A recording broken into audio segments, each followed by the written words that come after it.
À soir, il faut que je parle parce que là, j'en ai trop sur le cœur, je pense.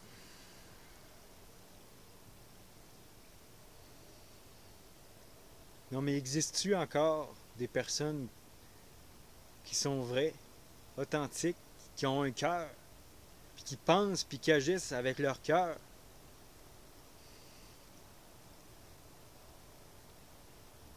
On dirait que quand on s'éveille, puis qu'on essaie d'être de plus en plus bon, on se rend compte comment aussi qu'il y a des gens qui sont dans l'illusion, qui pensent qu'à leur petit moi, qui pensent qu'à leur propre plaisir personnel, au risque de blesser, au risque même de détruire la vie de d'autres personnes.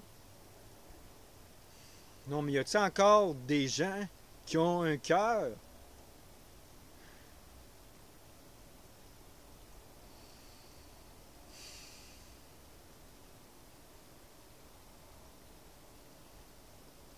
Oui, je crois encore en la bonté du monde. Je suis programmé à ça. Je suis un grand rêveur d'amour et de bonheur sur Terre. Mais comment veux-tu croire encore en l'amour? Croire en l'amour avec tout le monde, nos amis, tous les humains, c'est quelque chose. Mais comment veux-tu croire encore en l'amour entre deux êtres humains? En une relation de couple, deux êtres humains, que ce soit deux gars, deux filles, un gars, une fille, peu importe. Comment veux-tu y croire encore?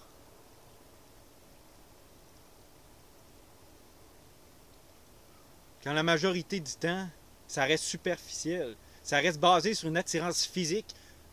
Ça reste basé sur les acquis que la personne a avec cette personne. L'amour existe-t-il encore vraiment entre un homme et une femme? Ou entre une femme et un homme et un homme? Peu importe, je les mets toutes dans le même paquet, dans une relation de couple. Non, mais putain de merde! Vous savez probablement tous que j'ai vécu une difficile séparation après 4 ans. Je suis une personne qui croit très très fort en l'amour entre deux personnes. Un grand romantique qui croit presque encore à l'amour comme dans les films. Mais je suis pas parfait, j'ai mes défauts. Mais je m'en veux presque de croire à ça, puis d'être une personne comme ça aujourd'hui, dans notre monde actuel. Égocentrique, centré sur lui-même et ses propres petits plaisirs personnels. Oui, cette séparation a déjà été très difficile parce que je croyais faire ma vie avec cette personne. Parce que je croyais me marier un jour avec cette personne, peut-être avoir une famille, avoir des enfants. Je rêvais grand, oui.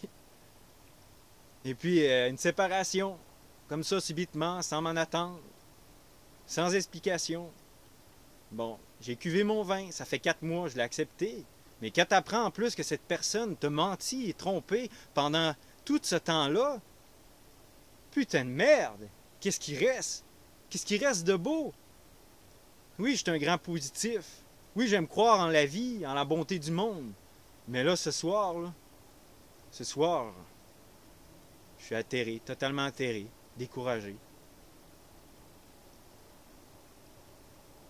Combien de couples qui finissent comme ça, trompés, déçus, malheureux? Il suffirait juste d'en parler. Quoi, la base d'un couple, de toute relation, même d'amitié, c'est quoi? C'est l'honnêteté, c'est d'être capable de s'ouvrir et de parler à l'autre, simplement, humblement. C'est pas plus compliqué que ça, là. Pourquoi c'est si dur? Les gens ne réalisent pas que ça fait plus mal de l'apprendre par quelqu'un d'autre ou d'apprendre que cette personne nous a menti.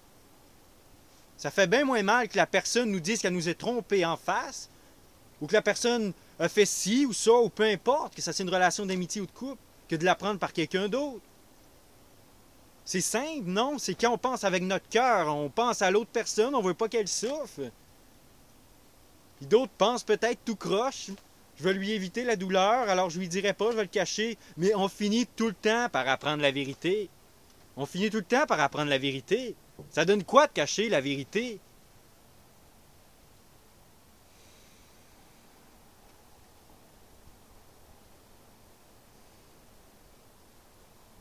Le pire là-dedans, là, c'est que je m'en suis voulu. Je m'en suis voulu parce que je pensais que j'avais des torts, que j'étais pas un bon copain, que j'étais plus gentil, que j'étais plus assez fin. Mais non, dans le fond, cette personne-là que j'ai aimée, elle m'aimait tout simplement déjà plus, elle me le disait pas, puis elle en aimait une autre, puis elle couchait avec une autre. Tu sais, je suis pas le premier gars à qui ça arrive ou la première personne, je sais qu'il y a des filles qui c'est arrivé aussi. Mais putain, ça va-tu finir un jour? Ce serait pas le temps qu'on se mette à vivre des couples conscients, des couples basés sur des bases réelles, solides, l'honnêteté. L'honnêteté, l'amour véritable. On est fait pour s'aider mutuellement à grandir, pas pour se caler puis faire souffrir l'autre.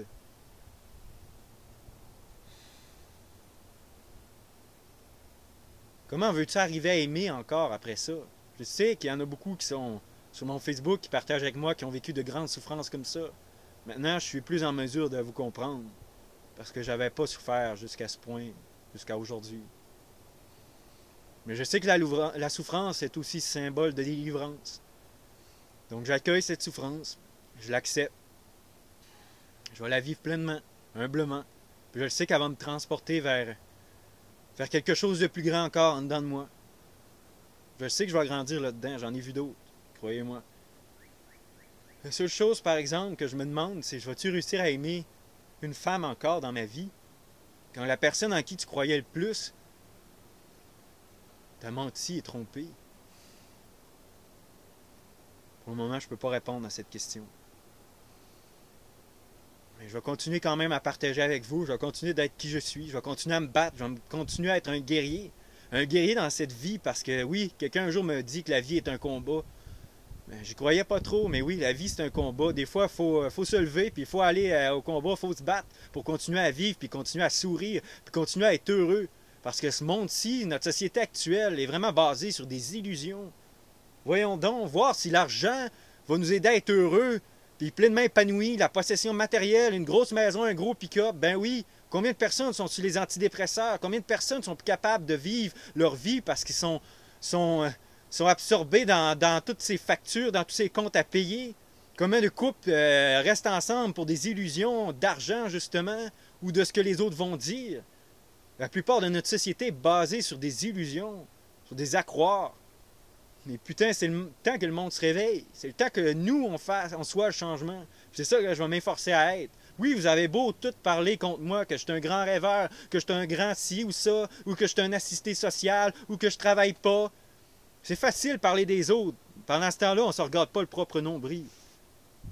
Pendant ce temps-là, on évite de travailler sur soi. Et dites-vous qu'on en a en masse du travail à faire sur soi. À tous les jours que je me lève, je sais que j'ai encore beaucoup de travail à faire. Pour que j'aie à peine un petit rayon de soleil qui brille dans mon cœur, assez pour que ça puisse aussi rayonner sur les autres. Oui, je vais me battre pour ça, je vais continuer à me battre. Toute cette souffrance-là, je vais la transformer en force pour continuer à me battre, pour tous ceux et celles qui souffrent aussi puissent retrouver l'espoir et le bonheur. Mais ce que je me rends compte, c'est que c'est pas avec quelqu'un d'autre qu'on va trouver le bonheur.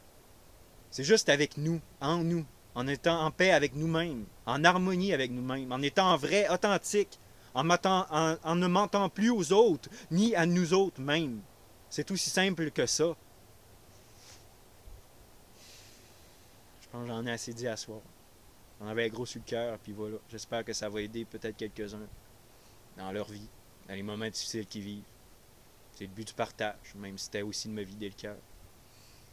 Et c'est pas pour rien que j'ai choisi ce panorama-là qu'il y a derrière moi. Je me suis retrouvé souvent ici.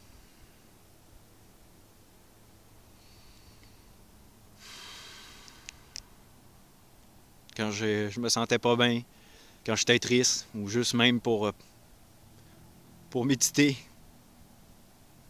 C'est un endroit merveilleux avec un rapide, une petite île de sable, et une île aussi au milieu de la rivière avec des arbres. J'aime y faire des feux, j'aime venir me baigner.